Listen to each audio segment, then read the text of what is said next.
Et bienvenue dans ce focus sur Riverside. Riverside, c'est un jeu qui devrait arriver cet été, donc à l'heure où je vous parle, on est en 2022, et donc du coup ça devrait arriver en juillet 2022 grâce à Matago, nos amis de chez Matago. Ici on a un jeu qui va plutôt faire plaisir à tous les fans de Tréfuté, parce que c'est un jeu à cocher.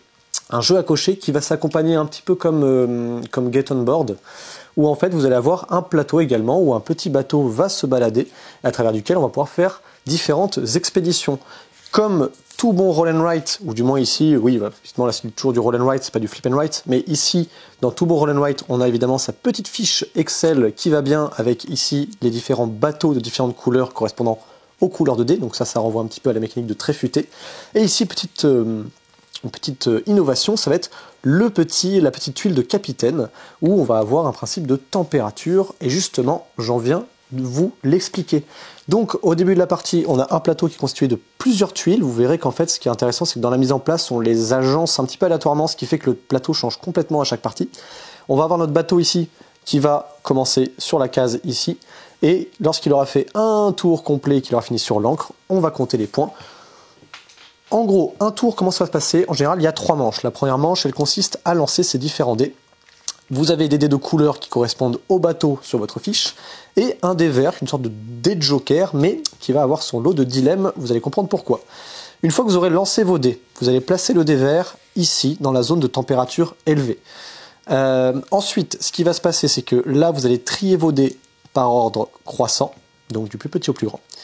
Et vous allez regarder quel est le dé médian. Le dé médian, en fait, c'est celui qui se retrouve en plein milieu. Donc là, la valeur médiane, c'est 4. Il se trouve que tout ce qui est au-dessus en termes de valeur de la valeur médiane va passer en température élevée. Hop. Une fois qu'on a déterminé le dé médian, du coup, on se retrouve avec des dés en température basse et des températures ici hautes. Et le bateau va avancer de la valeur du dé ici, la plus haute, dans les températures basses. Donc ici, il va avancer de 4 cases. 1, 2, 3 et 4. Je suis bien le parcours de l'expédition. Une fois qu'on a fait ça, du coup, simultanément, on passe à une phase 2 en fait. Simultanément, chaque joueur va pouvoir choisir un ou plusieurs dés, vous verrez les subtilités, et ça va indiquer, grâce aux valeurs du ou des dés qu'il aura choisi, les différentes coches à faire sur ces différents bateaux.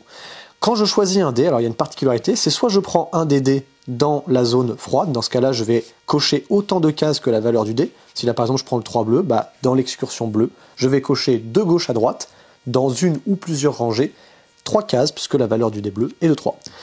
Je peux choisir éventuellement un dé dans les températures chaudes. Le seul souci, c'est que la valeur ici est certainement plus forte, mais au-dessus de votre fiche de score, vous avez 14 emplacements, on va dire 14 coches de flammes, et vous allez en cocher autant que la valeur du dé que vous aurez sélectionné. Donc là, si je prends le 5, j'ai 5 cases dans le blanc, mais par contre, j'ai 5 cases, évidemment, à cocher dans les petites flammes ici.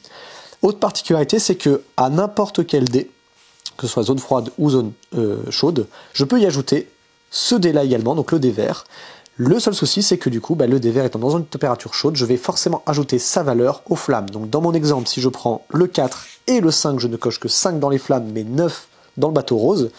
Si je prends le 5 blanc et le 5 vert, du coup j'ai 10 coches dans le bateau blanc, mais aussi 10 coches dans les flammes. Une fois qu'on a fait nos petites coches, il se peut, lorsque on remplit des lignes dans différents bateaux, que l'on débloque, notamment, je renvoie à Tréfuté, des coches dans des couleurs particulières de bateaux, genre de gauche à droite. Et on va également, lorsqu'on remplit une ligne, gagner un ticket d'une valeur correspondante. Et notamment, les tickets sont importants pour des multiplicateurs de points qui va arriver à la 3e phase, qui est en fait l'excursion. On va prendre le point de départ, le bateau, et jusqu'à 3 cases, on peut aller faire des excursions. Ici, on en a une qui est à 1 case. À 3 cases, j'ai également celle-ci. Et puis à 3 cases ici, j'en ai une autre. Je ne peux pas aller à 3 cases ici, parce qu'en fait, celle-ci, elle est à 4 cases. Mais on a également la possibilité d'utiliser un petit bonus de déplacement pour justement augmenter sa portée, pour aller essayer d'atteindre des excursions plus intéressantes. Quand j'arrive sur une excursion, si celle-ci a une valeur dans une couleur particulière, en fait, je vais regarder dans mon bateau bleu combien j'ai débloqué de tickets. Si j'en ai débloqué 3, et bien dans ce cas-là, je vais multiplier la valeur de mes tickets par la valeur indiquée qui est ici. Donc ici, là, ce serait 9. Et donc ici, j'ai 3 x 9, j'aurai 27. Je vais pouvoir comptabiliser dans le petit premier ponton 27 points. les prochains pontons devront être supérieurs à la valeur précédente. Donc il faut faire hyper attention à ce que vous rentrez comme valeur, parce que forcément le supérieur, enfin les valeurs qui suivent devront être toujours supérieures. Lorsque vous arrivez sur des pontons bicolores, vous avez le droit de faire une ou deux des excursions, et dans le même principe, avec les tickets de couleur. Vous allez avoir un cas particulier, notamment avec des excursions sur ce qu'ils appellent les Stavkirke. Je connais pas trop bien le norvégien.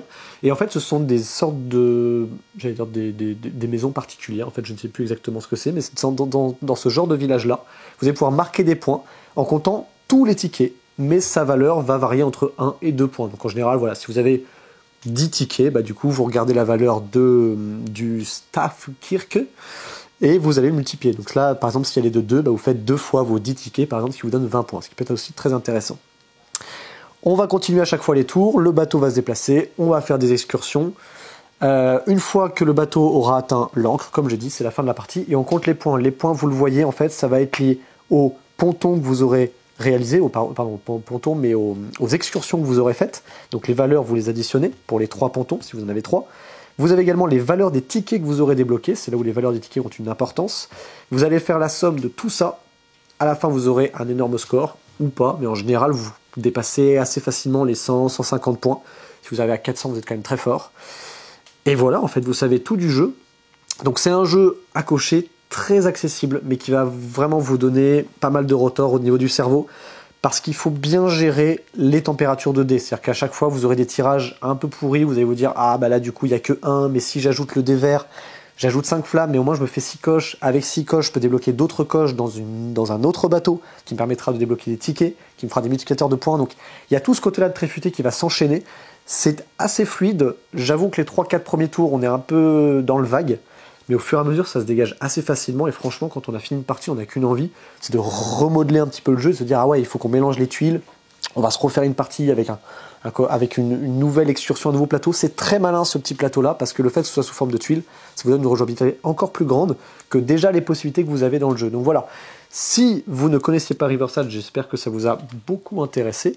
Moi en tout cas, je suis très content de vous l'avoir expliqué. J'ai très hâte qu'il sorte. Alors malheureusement, le thème colle pas vraiment avec en adéquation, on va dire, avec le moment où il va sortir, en été. Mais c'est toujours bien en été, on a toujours envie de partir en vacances, là où il neige. Donc avec Riverside, vous pourrez le faire en été. Je vous dis à très bientôt chez Jeux des Cartes Bordeaux.